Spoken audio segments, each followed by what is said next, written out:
Just with a quick programming note, in about 48 minutes, there'll be a joint press conference here, briefing by Ambassador Akos Sultan Ataeva, the permanent representative of Turkmenistan to the United Nations, and he will be joined by Rabab Fatima, who, as you know, is the High Representative and head of the Office for Least Developed Countries, landlocked developing countries, and small island developing states. They'll be here to brief you on the upcoming third UN conference on landlocked developing countries, which will take place in Turkmenistan from the 5th to the 8th of August. Tomorrow at 11 a.m., there'll be a briefing here on AI governance process at the General Assembly. Speakers will be the co-facilitators, Ambassador Maritza Chan Valverde, permanent representative of Costa Rica, and Hector Jose Gomez Hernandez, the permanent representative of Spain, both representative to the UN. And at noon, our guests will be Anjali Ashrakar, Assistant Secretary General of UN AIDS. She will join us virtually to discuss the launch of the 2025 Global AIDS Update entitled AIDS Crisis and the Power to Transform. Our Deputy Secretary General Amina Mohammed is in Yaoundé in Cameroon, where she's attending the International Conference on the Blue Economy in the Gulf of Guinea. She is doing that on behalf of the Secretary General. Speaking at the opening ceremony, she highlighted the vast potential of the blue economy in the region, stressing the importance of protecting the ocean, unlocking its economic power, and ensuring maritime safety to deliver benefits for people. She also underscored that the blue economy is not only central to SDG 14, which, as you all know, is life underwater, but it is also a powerful enabler of the entire 2030 agenda and the African Union's Agenda 2063. During her visit, the Deputy Secretary General also had bilateral meetings with senior government officials, including the Prime Minister of Cameroon, Joseph Dion Ngute. They discussed regional challenges, strengthening the cooperation between Cameroon and the United Nations, and accelerating the progress on the Sustainable Development Goals.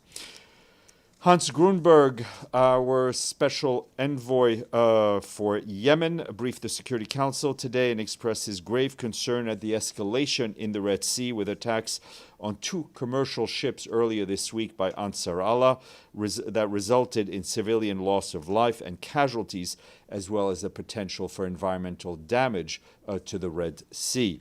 Mr. Grunberg said that freedom of navigation in the Red Sea must be safeguarded and civilian infrastructure must never become a target in conflict. Above all, he warned Yemen must not be drawn deeper into regional crises that threaten to unravel the already extreme fragile situation in the country. Mr. Grunberg reiterated his call for the unconditional and immediate release by Ansar Allah of all those who are arbitrarily detained from the United Nations, national and international NGOs, civil society organizations, as well as diplomatic missions in Yemen. For his part, Tom Fletcher, our Undersecretary General for Humanitarian Affairs, also briefed the Council, and he told the 15 members that the food security crisis in Yemen has been steadily accelerating since late 2023. Today, he said more than 17 million people in Yemen are going hungry, and that number could climb to over 18 million by September. He called for an increased funding now to scale up emergency food and nutrition support for all those who need it. Turning to the situation in Sudan, our humanitarian colleagues warned that the situation in North Darfur state remains alarming as fighting continues to drive families from their homes. Yesterday, shelling reportedly hit the market area inside the Abu Shuk camp, killing 3 civilians and injuring many more. As a reminder, this displacement camp is where famine was confirmed last year. This tragic incident is another reminder of the toll that this conflict is taking on civilians. Prior to yesterday's incident, the International Organization for Migration reports that more than 3,200 people have fled Abu Shuk camp in parts of El Fasher between the 26th of June and July 6th, and they were seeking safety in places such as Serif, Tawila, and Altina. In the Kordofan region, the humanitarian situation is also deteriorating. Ongoing violence is forcing more people to flee, often into areas with little or no assistance. IOM says that on July 5th, nearly 800 people were displaced from Bora in North Kordofan state and are now sheltering in White Nile state. Despite these challenges, our humanitarian partners are doing everything they can to keep services running. In North Darfur, they're supporting over 1.7 million human beings with basic health care using both remaining health facilities and mobile clinics. However, medical supplies are running critically low. We and our partners are rushing assistance to the Darfur region. A humanitarian convoy that crossed into Darfur from Chad on July 6th, and that convoy was led by our Deputy Humanitarian Coordinator, Antoine Gerard, is carrying 180 metric tons of life-saving relief items for almost 400,000 conflict-affected and displaced people in both East and South Darfur states. Meanwhile, flash flooding threatens to make it more difficult for humanitarians to reach people in need. Today in eastern Sudan, heavy rains triggered flash floods in the northern delta locality of Kassala State. This comes as authorities begin releasing water from several major dams to manage rising floodwaters. OCHA is closely monitoring the situation and will provide updates as they come in. Our OCHA colleagues reiterate the need for the safe and for the unimpeded humanitarian access and calls on the international community to scale up support for the most vulnerable people in Sudan. This year's $4.2 billion response plan for Sudan is less than 25% funded, and that's halfway into the year, and it has only just 917 million United States dollars in the bank. Turning to the situation in Gaza, where the Office for the Coordination of Humanitarian Affairs tells us that during this past week, mostly in Gaza City and Deir al-Balah, there were reports of attacks on tents and residential buildings, with scores of people reportedly killed, including medical staff and their families. Since October 2023, more than 1,500 medical staff have reportedly been killed. That's what the local Ministry of Health is telling us. Meanwhile, as people across Gaza try to find food, mass casualty incidents continue to be reported. Our partners working in health are providing services to those injured during these mass casualty incidents despite very limited resources. The lack of supplies is putting more pressure on hospitals already operating under severe strain and facing critical shortages of fuel, medicine, and medical supplies, as well as blood and blood products. Yesterday, the World Health Organization said that 11 trucks carrying medical supplies entered the Gaza Strip. These were surgical supplies, assistive devices, orthopedic instruments, and other essential medical items. They will be distributed to health facilities in Gaza. This is obviously a positive development, but meets just a fraction of what is needed in the Gaza Strip. Again, we call for the opening of all crossings, corridors, and routes to ensure the consistent, the frequent, and the large-scale distribution of aid to people in need wherever they are. The lack of fuel continues to severely affect life-saving operations. Today, the Ministry of Health announced that the generator of the Nasser Medical Complex in Khan Yunis is about to shut down. The lives of dozens of patients, especially those on ventilators, hang in the balance if no fuel is delivered urgently. In the north of Gaza, 10 water wells have stopped operating due to shortages of fuel. Another 25 wells are functioning, but only partially, and could soon have to shut down. Shorter pumping hours, reduced water production, and limited solid waste collection provides fertile grounds for disease to spread, especially among vulnerable people, including children, older people, and pregnant women. Our partners on the ground have expressed concern over an increase in suspected cases of meningitis among children under 5, particularly in Khan Yunis and Gaza governorates. Cases of bloody diarrhea, acute jaundice syndrome have also been reported at overcrowded displacement sites. The shortage of medical and cleaning supplies has severe health repercussions and impedes a proper response. We are calling for the entry into Gaza of hygiene kits, cleaning supplies. And just as a reminder, since early March, no hygiene items have entered. Meanwhile, humanitarian movement inside Gaza remained limited. Yesterday, out of 10 attempts to coordinate movements with the Israeli authorities, only 3 were fully facilitated for the collection of medical supplies and the removal of debris. Another 3 attempts were denied outright, including one to collect the supplies from Karim Shalom crossing. The remaining 4 had to be canceled by the organizers. From Syria, I can tell you that our humanitarian operations, along with our partners, are continuing to support the response led by the national and local authorities to the wildfires, which are continuing to spread in the country's coastal areas. UNICEF and its partners have deployed mobile teams, including healthcare, nutrition, support to children under the age of 5. It is also, along with the UN Population Fund, offering psychosocial support and distributing dignity kits to women, girls, and children. We also have distributed solar lamps, jerry cans, and buckets. In the provinces of Latakia, local authorities report that over 14,000 hectares of agricultural land have been burnt, directly impacting more than 5,000 people. Thousands have fled to high-risk zones, resulting in the need for shelter, clean water, and basic services as people seek safety. Meanwhile, a bit of good news from OCHA. They tell us that on Monday, the Syrian Arab Republic extended its consent for the UN to deliver humanitarian assistance through 3 crossings for another 6 months. And those crossings are Bab al-Hawa, Bab al-Salam, and Al-Rai. So that will take us up to early February of 2026. This remains an important and cost-effective route for the delivery of humanitarian assistance, which is now being used to provide assistance to a range of areas inside Syria. This year, more than 1,500 trucks have delivered critical assistance through these routes, which is more than 5 times the number the same period last year. Lastly, turning to Ethiopia, Tom Fletcher, Emergency Relief Coordinator, today allocated $3 million from the Central Emergency Response Fund to provide life-saving assistance to South Sudanese refugees arriving in the Gambela region in the western part of the country. At least 35,000 people fleeing escalating violence in South Sudan have crossed the border into Ethiopia's Gambela region. This influx is stretching already limited resources, and refugees face extremely difficult conditions without access to adequate food, shelter, and other basic services. The new funding from the Central Emergency Response Fund will support both refugees and the communities that are generously hosting them.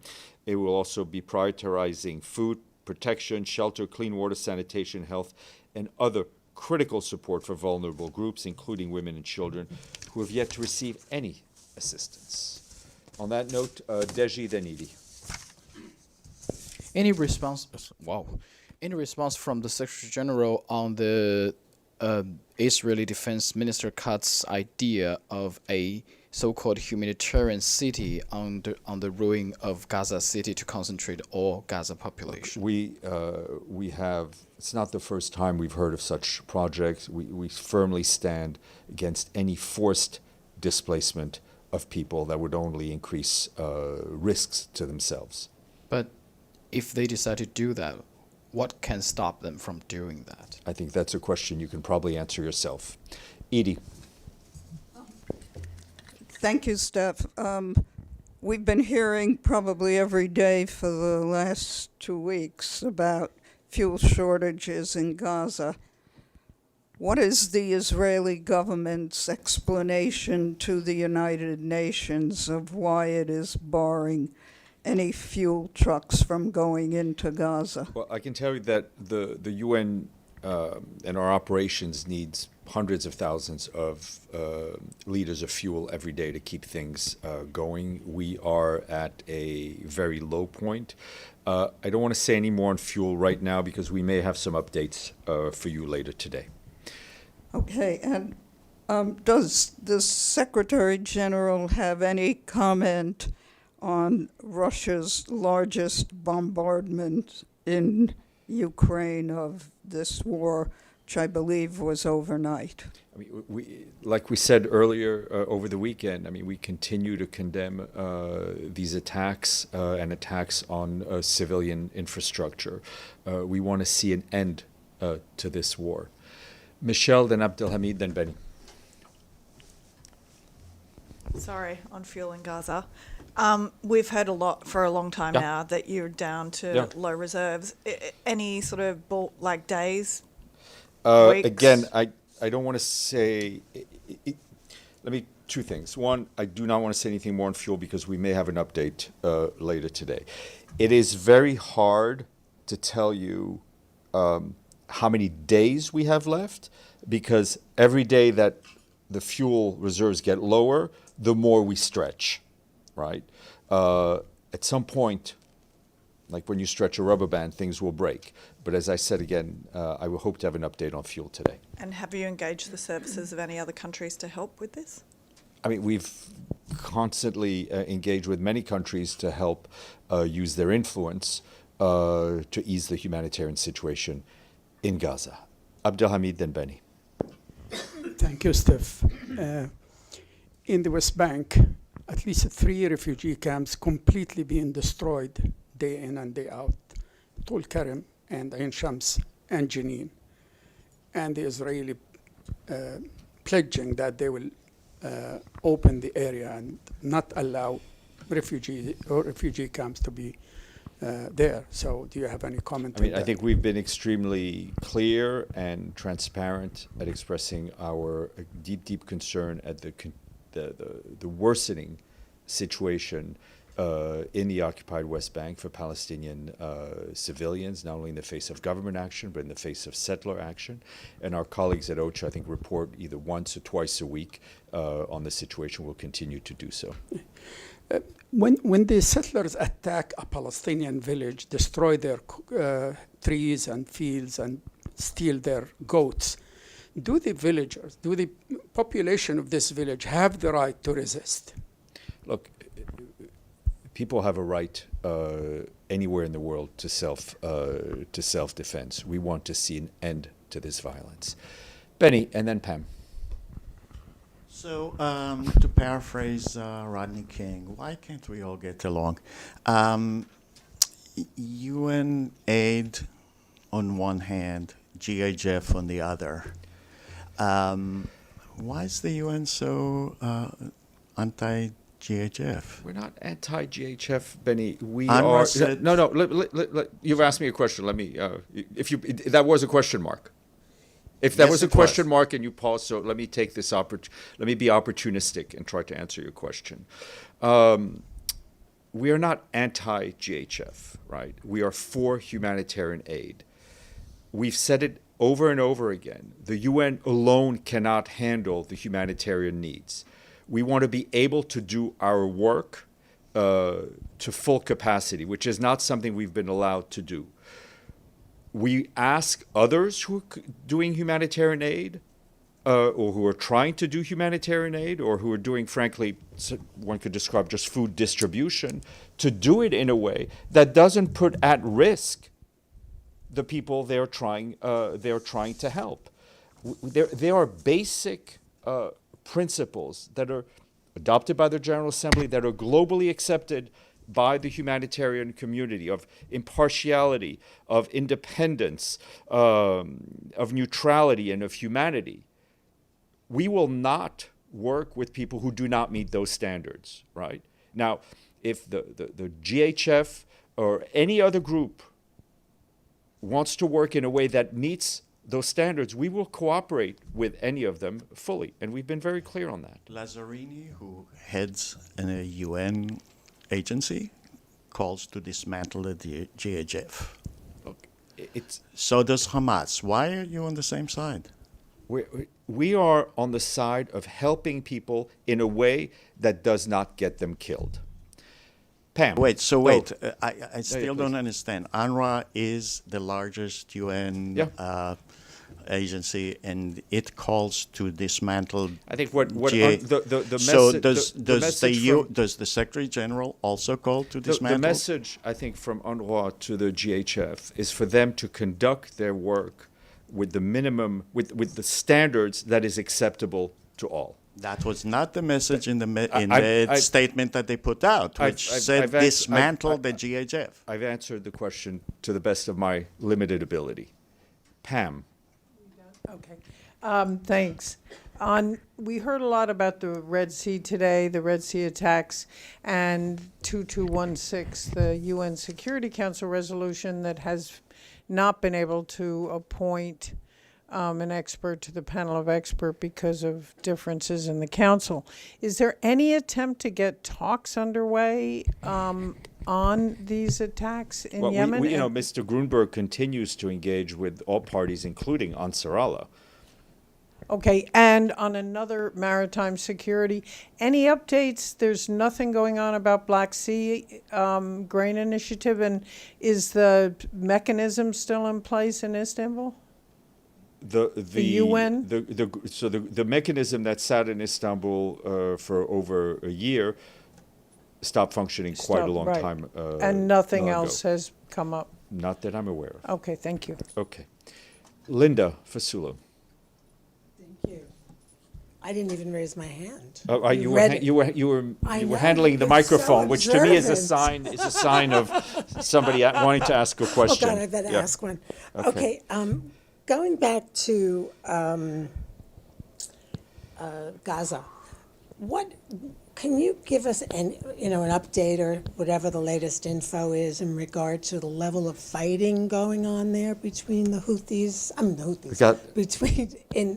In Gaza, between the Israelis and Hamas. Well, I mean, we're reporting on the death and destruction as it is reported to us in terms of where the points of clashes between Hamas and other Palestinian groups and the Israeli Defense Forces. That's not part of our reporting mandate. We're focusing on the humanitarian situation. No, but you have so many people there. Yeah, they must see what's going on. Yeah, they do see what's going on. I mean, the best way to actually see what's going on would be for journalists to be allowed into Gaza. Ibtisam. Thank you, Steph. I have a follow-up on the GHF issue. Can it be considered actually as a humanitarian organization, giving the according to international standards, which the UN follows, given the fact that hundreds of people were killed on their way to get aid, and also many other different accusations? Thank you. Listen, I'm not in business of giving labels or certificates.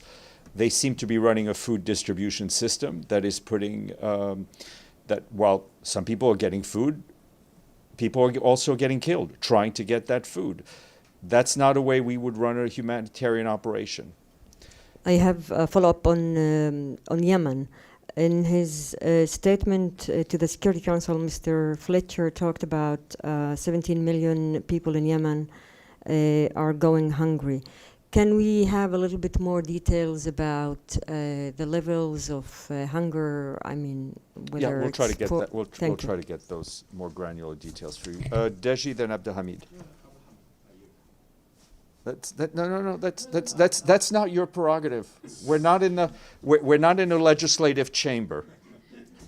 So.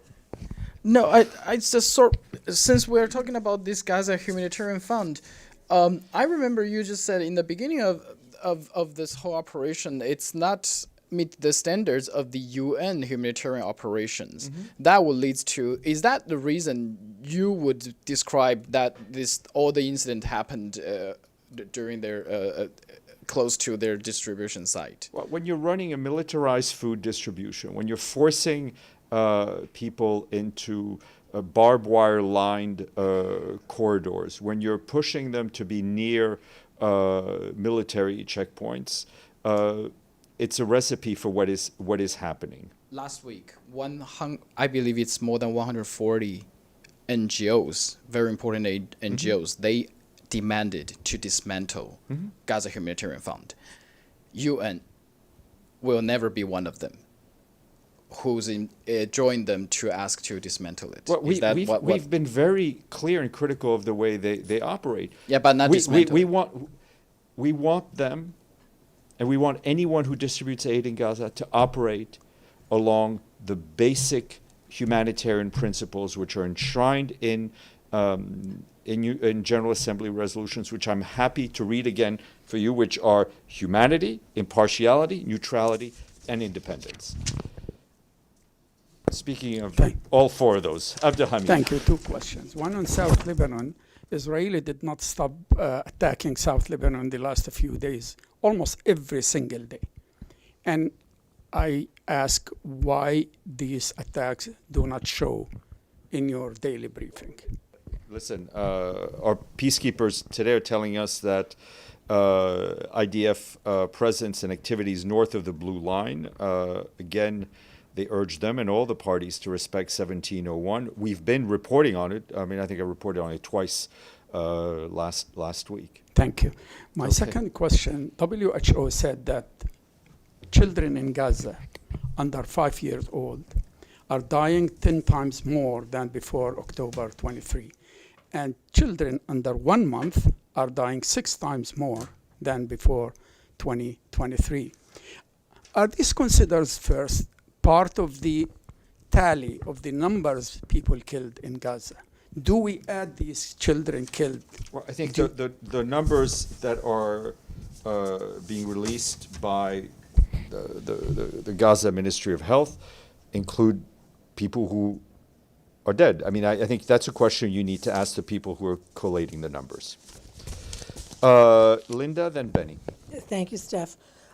Apropos of the 4 principles of distribution of aid, humanitarian aid, I mean, I might just be dense, but does this mean that ID is not required by participants or ID is required? In other words, for example, in Gaza, Sudan, et cetera, in countries where there are wars going on, does this mean that the soldiers could be getting aid, humanitarian aid? We need to do it in a way that meets the 4 criteria that I've read out, where people who are desperate for food, people who need food, get it in a way that is organized, that recognizes their humanity. And that's the way we work all over the world.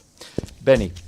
I still don't understand some of these principles that you said. Neutrality, for instance, what does that mean in the sense of 66 million food packages distributed? Are they distributed not neutrally? What I'm saying is that a food distribution system where people routinely get killed while trying to get the food is not a humanitarian operation. And impartiality. I mean, there are a lot of allegations that that Hamas does confiscate UN distributed aid. Is that impartial or partial? What is it? The main work of our humanitarian operation in Gaza, when we're actually allowed to do it, gives food to individual families.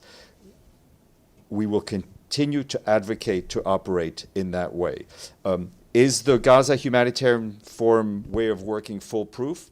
I think that's a question they may have to answer themselves. Is there confiscation of Hamas people by Hamas people?